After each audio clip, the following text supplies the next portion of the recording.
Vamos lá, pessoal. Direto ao ponto. Hoje, a nossa explicação vai mergulhar fundo e decodificar completamente o famoso artigo 27 da Constituição Federal de 88. Sabe aquele artigo cheio de regrinhas, números e fórmulas sobre as assembleias legislativas que às vezes dá um nó na cabeça? Pois é, a gente vai desenrolar tudo isso agora de um jeito bem prático e conversado. O nosso roteiro mental de hoje está super enxuto. Nós vamos passar rapidinho por 4 pontos-chave: a composição da Assembleia, o mandato com suas regras gerais, o teto do subsídio dos deputados e a gente fecha com a parte de regimento e iniciativa popular. Bora lá? Ponto número 1. A composição da Assembleia. O tal do caput do artigo 27 traz uma matemática que derruba muita gente em provas, mas que no fundo é pura lógica. A regra desse cálculo tem um ritmo bem certinho, quer ver? A quantidade de deputados estaduais está totalmente amarrada à representação que o Estado tem lá em Brasília, na Câmara dos Deputados. Funciona assim: o primeiro passo é pegar o número de deputados federais do Estado e multiplicar por 3. Simples, né? Mas você só faz isso até a Assembleia atingir 36 cadeiras. Isso acontece exatamente quando o Estado atinge 12 deputados federais. A partir daí, a regra vira outra. Se o Estado tem mais do que 12 deputados federais, você pega só esse número que passou, o excedente, e soma lá naquelas 36 cadeiras iniciais.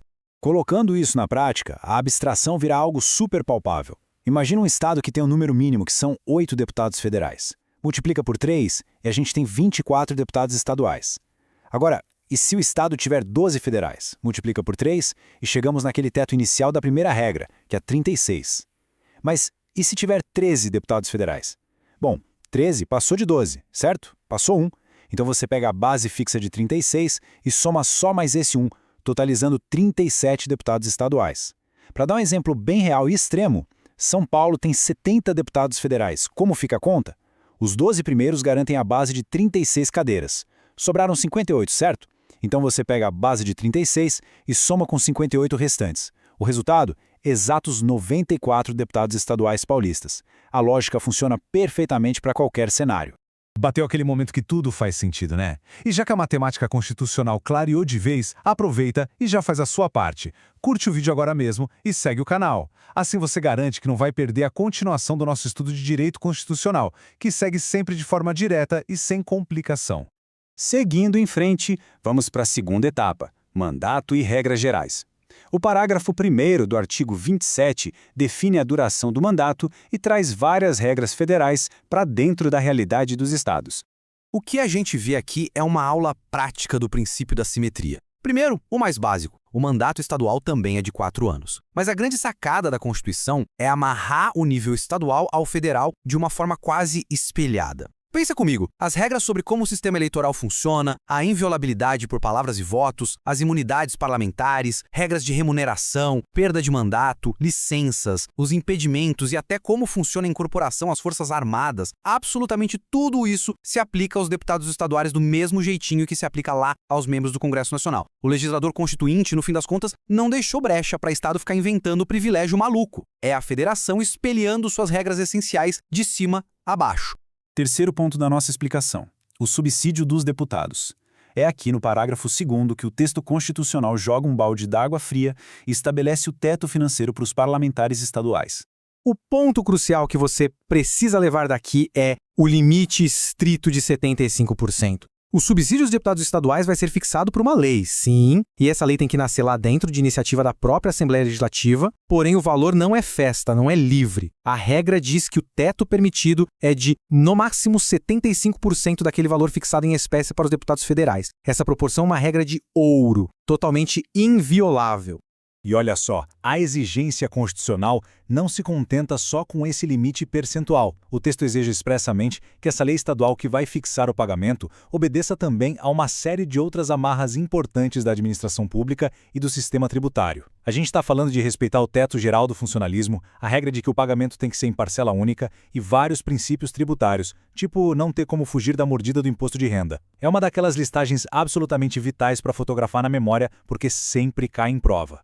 Quarto e último ponto: regimento e iniciativa popular. Os parágrafos 3º e 4º vão falar da capacidade da Assembleia de mandar na própria casa e também de abrir as portas para você, cidadão. O parágrafo 3º é praticamente a base da autonomia administrativa da Assembleia. É o seguinte: Compete às próprias assembleias legislativas criar as regras do seu regimento interno, cuidar da polícia da casa para garantir a segurança, estruturar todos os serviços administrativos da sua secretaria e, claro, realizar o provimento dos respectivos cargos, o que inclui organizar os próprios concursos públicos. Faz todo sentido, né? Para um Estado federado ser autônomo de verdade, o legislativo dele precisa ter a chave da própria casa. E para coroar o artigo 27, o parágrafo 4º garante expressamente o direito de iniciativa popular. A Constituição não crava logo de cara aqui no texto a porcentagem de eleitores necessária, mas ela manda um recado inegociável. A lei estadual tem a obrigação de regulamentar como a população pode, de forma direta, apresentar projetos de lei na Assembleia Legislativa. É literalmente a democracia direta pulsando dentro da organização política do Estado. Bom, com tudo isso, a arquitetura do artigo 27 já está totalmente mapeada para você. Para fechar nossa explicação e deixar aquela pulga atrás da orelha, estudar a Constituição é ir bem além de decorar frações e limites de subsídios. É perceber como cada pedacinho do texto foi milimetricamente desenhado para equilibrar a independência que os estados precisam ter com a unidade que mantém a nossa república inteira de pé. Fica aí a reflexão.